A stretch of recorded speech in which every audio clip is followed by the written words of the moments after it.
बिस्मिल्लाहिर्रहमानिर्रहीम। अस्सलाम वालेकुम। इस मुख्तसर सी वीडियो में बात करेंगे मूली के मुतल्लक। जो लोग मूली का इस्तेमाल करते हैं, मूली खाते हैं, उन्होंने एक बात ज़रूर नोट की होगी कि अगर आपने सुबह मूली खाई है तो शाम तक मूली के ही डकार आया करते हैं और मूली की स्मेल आपके मुंह से आती रहती है। इसकी वजह यह है कि आप मूली तो खाते हैं लेकिन इसके खाने का जो दुरुस्त तरीका है उस पर अमल नहीं करते। मूली कुदरती तौर पर एक हाजमेदार चीज़ है। इस मूली का इस्तेमाल करने से तमाम ग़िज़ाएं हज़म हो जाया करते हैं, लेकिन मूली खुद जल्द हज़म नहीं होती, ये देर हज़म होती है।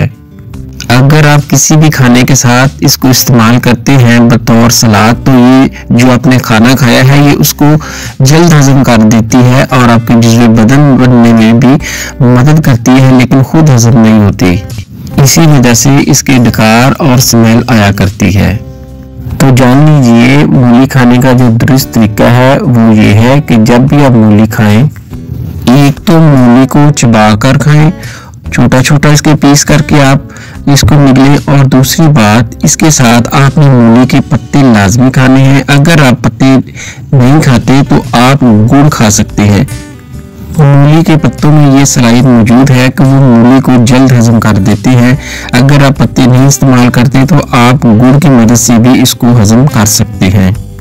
इस तरीके से अगर आप मूली खाएंगे तो ना सिर्फ मूली हजम हो जाएगी बल्कि सारा खाना आपका जल्द हजम हो जाएगा और आप गैस, तेजाबियत और जलन से, सीने की जलन से महफूज रहेंगे।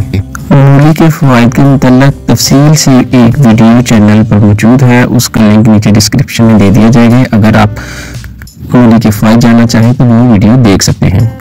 इंशाल्लाह मिलते हैं नेक्स्ट वीडियो में। दुआ में याद रखिएगा। अस्सलाम वालेकुम।